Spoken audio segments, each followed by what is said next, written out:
Hey there, toy collector friends and Transformers fans alike. I'm the time-travelling toy collector, and this is Transformers the Movie, Studio Series 8607, Dinobot Slug.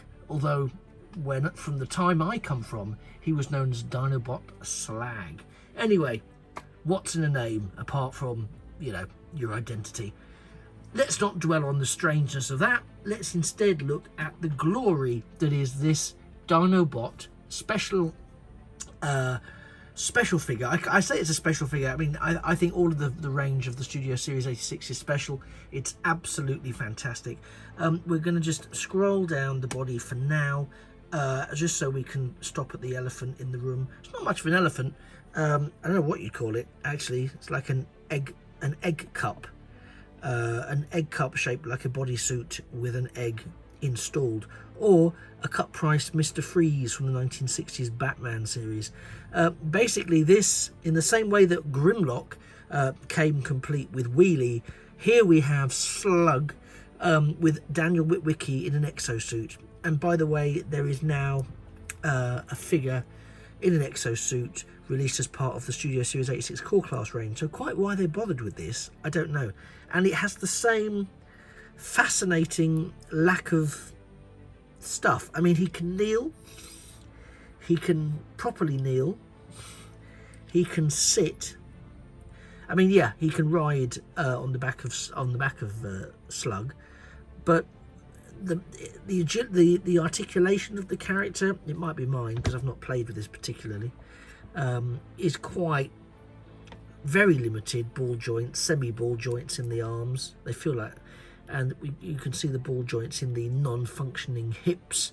No knee action, no ankles, high heels, which is nice. Yeah, it's just, it's a shame because there's some really nice surface detailing on this. Being fair to the figure, there's some nice stuff here. To the point where it almost looks like it could almost transform into something. It doesn't. Spoiler. So it kind of is. It kind of is a bit pointless. There's not even a face. At least with Wheelie, we got a decent head sculpt. But if you look at that head sculpt, let's have a look at the head sculpt. Okay. No head sculpt, no head, no face, nothing. Which isn't animation accurate. So quite why they've done that, I don't know, given the push for animation accuracy. Anyway, apologies for the time spent on this, but he does come as one of the key leader class accessories, so it's only right and proper I show you him, and I'll probably stick him in either the photos at the end or when we put Slug into his Triceratops mode. Anyway, thank you for turning up, Daniel. You get points for that, but precious little else. Shame, they could have done so much and didn't. However, where they did is here in the main event itself. You can see I've already taken him out of the box because that's what excitement does to me. But I have put him in front of the Studio Series 86 diorama. As you may be aware, all of the sort of larger scale boxed figures do come with their own little diorama to help present the figures and show them off in their own sort of environment. And Slug is no different. I'll just give him a bit of a rotation for you. I will pick him up in a moment. This is again, we know that they're doing really good work with this range, but this is, again, in terms of how it pays tribute to the original, whilst paying tribute to the cartoon, whilst upping the ante on the engineering to make the animated likeness actually something we can transform, is beyond impressive, and I absolutely love it. I absolutely do. Right, so let's get him in hand so you can have a really good look at it. There's numerous online reviews, so I'm not going to bore you with all the stuff around articulation. He has tons. He has waist articulation, excellent leg articulation, knee articulation, shoulders, elbows, bicep, and of course wrist, and a little bit of wibbly wobbly on the head as well. But let's just take in the sculpt, because the sculpt is what we're looking at, and he's so poseable. and for me at the moment, all of his joints are nicely stiff. He is a gorgeous, gorgeous piece of work. Look at the level of sculpt work on those arms and that chest. And you do, and everything here screams reminiscence of that 1985-86 Dinobot figure. I mean, you know, there's just nothing going on here that is upsetting. Even down to the slightly, what do I do with this element of the, that's come slightly untabbed, we can soon fix that, of the tail. But the wings are there, and as you can see, we can, let me move him back slightly so you can see, but the wings can be positioned further apart or out. There is literally, and some really nice ratchets in the knees, there's literally nothing going wrong for me with this figure.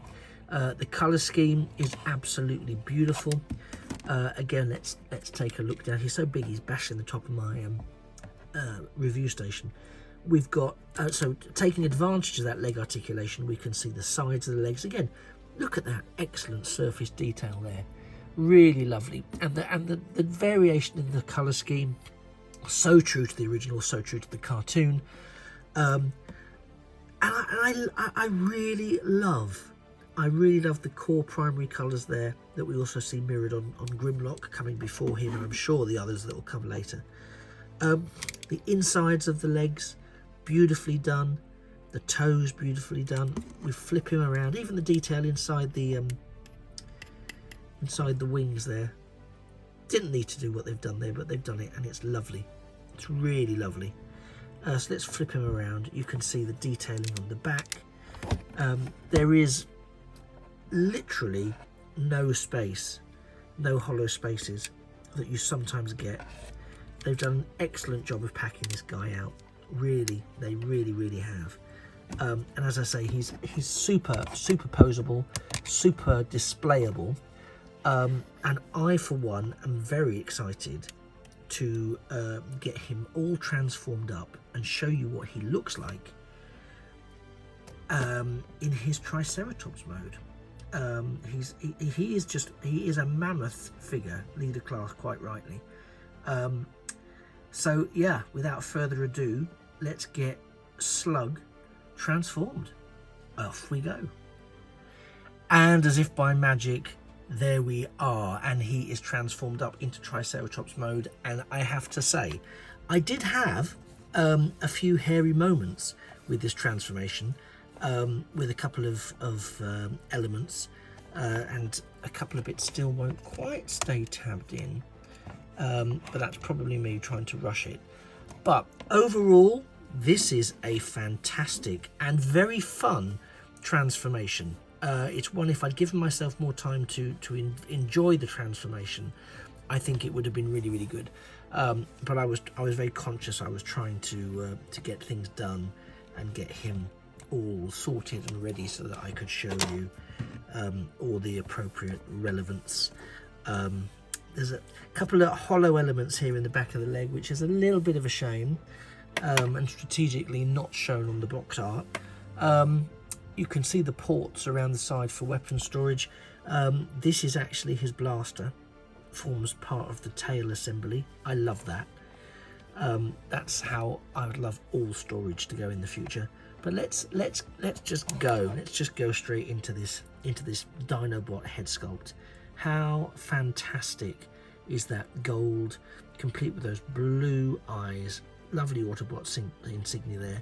Again, some hollow bits in the horns, which are a bit disappointing, and I don't really know why they needed to be hollow, to be honest. It has no bearing on it. I'm sure there's some design guru who tell me why that is. But ignoring that, that is a beautiful face sculpt. I don't know if you can see it in there. We can open the mouth. And there is some lovely detailing as well in there, and a port. So if you're someone that likes to bloosh away with the blast effects, you can attach that into Slag's. I call him Slag because he was a flamethrower, which is where the name came from originally. And so it's a shame we've got, you know, Daniel here looking pointless. When we could have had some, you know, some blast effects, which would have been nice. We could have linked them to his mouth port. I think the surface detailing here is really incredible. You really get a sense that depending which iteration of the Dinobot Origins you want to go for, whether it's the Marvel Comics, which is my preference, because I just like it better, then you do get a sense that this actually would have been a vehicle mode of some description back in the day of, you know, old Cybertronian times, that has been remodeled and remastered by the ARC's systems to make it look like it belongs on prehistoric Earth, to take down Shockwave, etc, etc. Excuse me. There's just so much to love about this figure. As I say, the detailing is superb. I love, there's some wonderful faux elements of the transformation and of the body that makes you think, oh, that's going to be this, that's going to be that, and actually not. Legs are nicely tucked away on the inside. It's I can't impress upon you enough just how gorgeous this figure and this Dinobot really is. Again, I can't quite remember, because it isn't really to the fore of my interest, how we're supposed to attach Daniel. Part of me doesn't think we are, but I think it's, again, much like Wheelie, I think it's one of those ridiculous kind of fitting him into the leg thing. It's probably frustrating. Those of you who know how it works, watching me do this is probably driving you insane, so I apologise. But yeah, for me it doesn't make any, I mean, I don't know if you can see that, it just doesn't add too much to me having him do that. And to be brutally honest, if I'm doing toy photography, I'm probably not going to be doing toy photography with Daniel, especially that Daniel version. So I'm not too fussed. Sorry, Daniel, but you might be going in the storage compartment. I love this. I really have to say I love it. I've loved Grimlock. I can't wait to receive Sludge. I understand that Swoop is next. I think there was a little bit of confusion, or perhaps not confusion so much as concern, that Swoop wasn't going to be in the leader class. I believe through a leak of a list of what's coming up, it has now been confirmed that Swoop will be in the leader class, and quite right too. I think if you're going to go for it, go for it. I just hope we then get Snarl further down the line, just to really complete, because you can't, there's no point having 4 of the 5 Dinobots. I mean, let's get real, people. So what do we think? Do we think we like Dinobot, Slug, or Slag, depending on which area you come from? Well, for me it's a heartfelt yes, absolutely. Why haven't you already purchased this character? But I understand that it's a big piece, it's a considered purchase, especially if you're buying it as an adult collector rather than for your child to play with and bash and get scraped and scratched and all those wonderful things that happen to toys.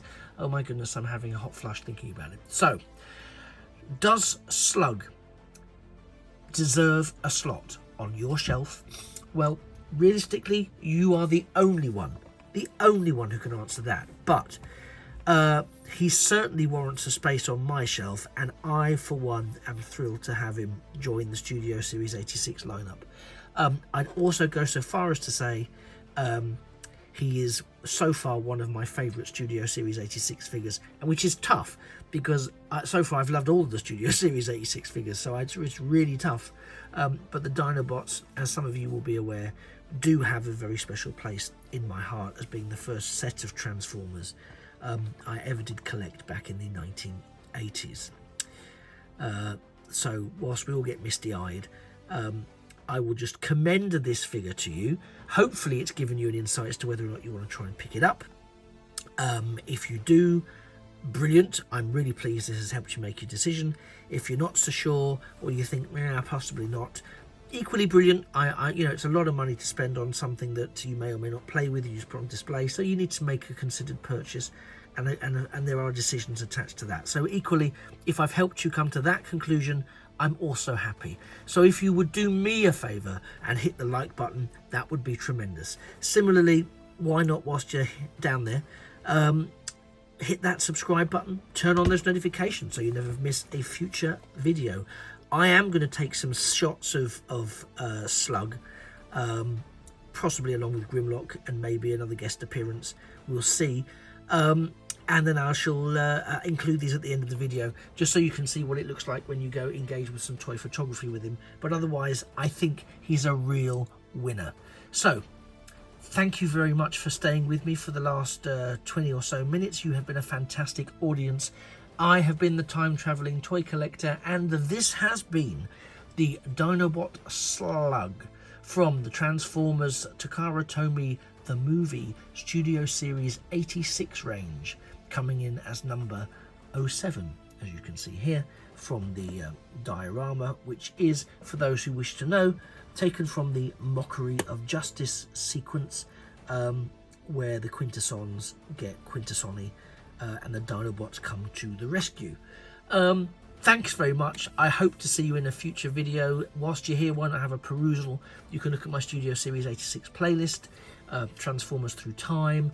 Maybe if you're also interested in other things like Doctor Who or Space 1999 or Battlestar Galactica or other things like that, have a little poke about the playlist. There might be something there that catches your attention.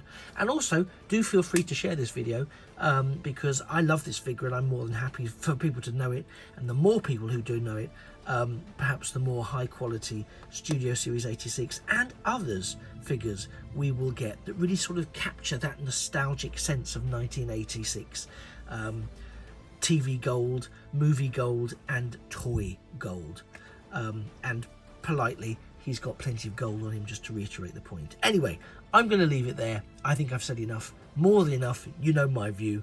So take care, and please remember that a thing of beauty, which this guy really is a toy forever. Take care, and bye-bye for now.